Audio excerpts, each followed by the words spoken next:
Was the origin of the Fantastic Four teased and possibly even already explained in the recent episode of WandaVision? Let's get to that, the theories, and what this could mean for down the road.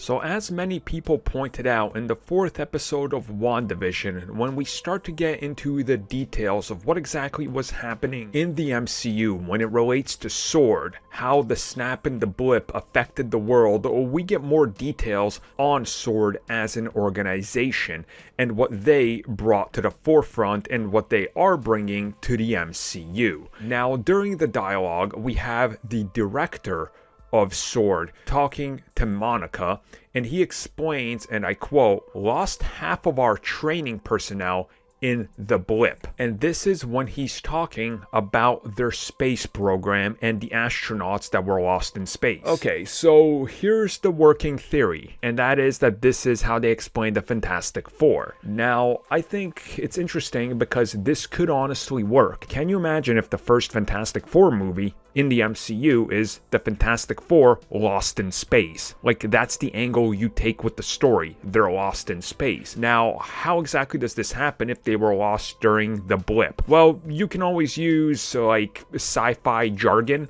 I mean, Star Trek does it on a weekly basis. Like, here you go. The Fantastic Four were S.W.O.R.D. operatives. They were testing a new experimental spacecraft that was going to take them to a nebula that was on the outer reaches of the solar system. Brand new experimental tech based on the old technology that they were playing around with in Captain Marvel. It just so happens that the nebula they went inside of somehow messed up the DNA while the snap was happening. They were teleported elsewhere on another part of the galaxy, and there you go. When they were brought back, they got brought back to the same location, but now they had these new powers. They crash on Earth. There you go. It's an easy enough explanation. You don't need to go further into it, and it establishes exactly where the characters were, ties everything back around, ties them to S.W.O.R.D., and gives them a personal connection to everything that happened. And here you go. I will do you one better.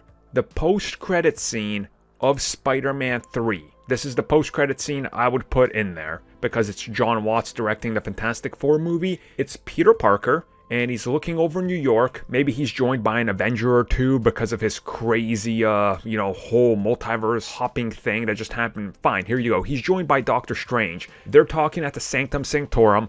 Suddenly, huge crash in the distance. Doctor Strange opens up a portal.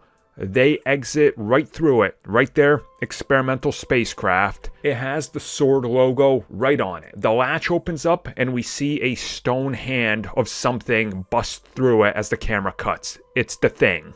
They've arrived on Earth. Done. There you go. There you go. Perfect build-up.